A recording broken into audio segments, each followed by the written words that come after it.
안녕하십니까, 김 부장입니다. 자, 오늘은 언양에 위치한 언양 삼성 아파트에 나왔습니다. 자, 언양 삼성 아파트 같은 경우는 평수가 전부 다 동일합니다. 단일 평수입니다. 24평. 자, 근데 계단식 아파트입니다. 자, 그래서 오늘 금액부터 말씀을 드리면 집의 외부창, 내부창 전체 싹 다 교체를 하는데 부가세 포함해서 1,200만 원에 계약을 했습니다. 자, 지난 영상에 보시면 부산의 금정산 한신 아파트를 보셨을 겁니다. 거기도 24평이었는데 복도식이라서 800만 원이 나왔습니다. 근데 똑같은 24평이지만 계단식하고 복도식하고는 금액 차이가 이만큼 납니다. 자, 그러면 1,200만 원 당연히 또 이유가 있겠죠. 자, 올라가서 한번 확인해 보도록 하겠습니다. 자, 현장에 올라왔습니다. 지금 시간이 3시 정도 됐습니다. 2시 58분. 그때 금정산 한신 같은 경우는 이 시간에는 이미 다 끝나고 간 상태였습니다.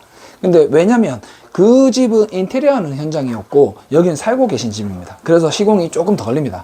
자, 여기 뒤쪽에 보시면 자, 주방 발코니 쪽입니다. 주방 발코니 창이 하나, 두 개가 있습니다. 자, 금정산 한신은 같은 24평이지만 뒤쪽으로는 발코니가 따로 없었습니다. 복도 쪽에 작은 방 2개가 있었죠. 그래서 여기는 일단 뒷 베란다도 있습니다. 그러면 바깥쪽 발코니 창인데 여기는 시공이 문짝만 들어가고 핸들만 남아있는 상태입니다. 당연히 여기는 유리가 26mm의 로이 유리 단열 감봉 똑같은 사양으로 해서 들어갈 겁니다. 그리고 견적 중에서 제가 다른 영상들을 또 살펴보시면 압니다. 이렇게 왔다 갔다 하는 분합문이 있는데 이 분합문이 많으면 견적이 많이 나올 확률이 높다라는 영상이 몇 개가 됩니다. 자, 그럼 여기서 일단 보시면 주방에서 베란다 나갈 때 이 분합문이 벌써 하나가 보입니다. 그리고 저쪽에 가면 또 있습니다. 이따가 보여드리겠습니다. 자, 그럼 분합문은 사양이 이렇게 되겠죠.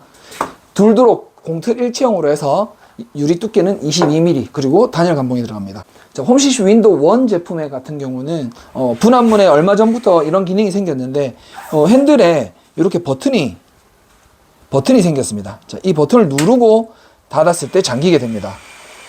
이렇게 해야 잠깁니다. 그래서 열 때는 그냥 여시면 되고, 그리고 나중에 또 다 잠궈야 되겠다 싶으면 이 버튼을 꼭 눌러야 됩니다. 분합문은. 왜 이 버튼이 생겼냐? 나가면서 혹시나 그냥 자동으로 잠겨버리면 안으로 들어올 수 없기 때문에. 그래서 이 버튼을 만들어 놨습니다. 자, 그럼 옆에 보시면, 자, 여기가 안쪽에 있는 작은 방입니다. 여기는 보셔서 잘 알겠지만, 그냥 시공이 전부 그냥 마무리가 완료가 됐습니다. 자, 내부 창이라서 230이라는 이중창 제품이 들어가게 됩니다. 자, 이렇게 보셨을 때 22mm로 단열 감봉, 22mm로 단열 감봉, 그리고 자동 핸들 손잡이인데 창문식으로 되어 있는 곳에는 핸들에 여기 위에 버튼이 없습니다. 왜냐면 여기는 왔다 갔다 하는 공간이 아니기 때문에. 그리고 방충망에도 외부 창에는 여기가 핸들이 달려서 탁 닫으면 자동으로 잠기지만 내부 창이기 때문에 방충망에 핸들은 없습니다. 단지 블랙 스테인리스 방충망은 같이 들어가게 됩니다. 그래서 여기는 몰딩까지 시공이 완료가 됐습니다. 자, 여기가 입구방입니다. 자, 입구방은 발코니가 따로 있습니다. 확장이 안 돼 있습니다. 자, 그럼 확장이 안 됐다라는 건 중간에 이렇게 분합문이 있습니다. 자, 그러면 분합문이 아까 주방 분합문이 하나 있었고 입구방 분합문이 있습니다. 자, 그러면 발코니 창은 141 제품으로 해서 26mm로 로우 유리 단열 감봉이 들어가게 됩니다. 그리고 발코니 창이기 때문에 이렇게 방충망에 핸들이 달리는데 이 핸들이 닫으면 자동으로 잠금 장치가 됩니다. 자, 그래서 여기도 시공이 완료가 됐습니다. 자, 그러면 이렇게 단창만 넣게 되면 에너지 소비율 등급으로 치면 3등급이 들어가게 됩니다. 그리고 내부에 보면 이렇게 입구방 분합문이 있습니다. 분합문은 주방 분합문은 것도 똑같습니다. 225mm 공틀 일체형으로 해서 22mm의 단열 감봉, 그리고 핸들에는 버튼이 들어가게 됩니다. 이렇게 해서 이 공간에는 여기에 로우 유리를 넣게 되면 1등급이 되지만 로우 유리는 잘 넣지는 않습니다. 크게 뭐 느끼지는 못할 겁니다. 그래서 여기 공간에는 에너지 소비율 등급으로 치면 2등급이 되게 됩니다. 자, 안방입니다. 안방도 아까 보셨던 작은 방의 창과 똑같죠. 동일합니다. 230 제품으로 해서 22mm로 단열 감봉, 그리고 또 22mm로 단열 감봉 이렇게 들어가게 됩니다. 여기도 시공이 몰딩까지 해서 마무리가 다 됐습니다. 자, 이 공간은 이제 마지막 분합문이 되겠습니다. 거실 분합문. 자, 분합문이 많으면 견적이 많이 나올 수 있다라고 말씀드렸는데, 그럼 분합문이 이 집에 24평이지만 벌써 3개입니다. 3개나 있습니다. 그러니까 금액이 이 정도 나올 수 있는 경우는 당연하다고 생각합니다. 자, 거실 분합문에는 22mm로 또 단열 감봉이 시공이 됐고, 지금은 몰딩만 이제 치면은 마무리가 됩니다.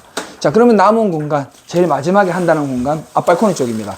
그러면 안방 발코니가 있고, 또 안방 발코니가 있고 거실 발코니가 있습니다. 그래서 여기는 발코니 종류 창은 141 제품으로 26mm의 로 유리의 단열 감봉. 자, 시공 남은 거는 핸들까지는 됐고 마지막 실리콘만 작업만 하면 될 것 같습니다. 자, 이상으로 해서 언양 삼성 아파트를 살펴봤습니다. 자, 이 집은 살고 계신 집입니다. 자, 금정산 한시는 비거주입니다. 인테리어 하는 현장이었습니다. 자, 그러면 따졌을 때 샤시 개수 그리고 사이즈에 따라서 달라진다라고 했는데, 그런데 800만 원, 1200만 원 하면 금액으로 쳤을 때 400만 원 정도 차이가 납니다. 그런데 창의 개수와 사이즈에 대해서는 이 현장이 월등히 많습니다. 월등히 큽니다. 근데 왜 400만 원 밖에 차이 나지 않을까? 자, 샤시를 할 때는 기본 비용들이 있습니다. 사다리 차도 써야 되고, 그 다음에 폐기물도 한 차로 들어가고, 그 다음에 기본 인건비라든지 이런 비용들이 있는데, 그런 비용들을 따졌을 때는 제 생각에는 800만 원, 1200만 원, 400만 원 차이, 이러면 저는 별로 크게 느껴지지 않습니다. 물론 받아들이는 고객 입장에서는 클 수는 있겠죠. 하지만 샤시는 항상 똑같습니다. 사이즈, 개수, 그리고 아파트 층수에 따라서 달라집니다. 자, 견적은 무조건 현장을 봐야 됩니다. 현장 속에 답이 있습니다.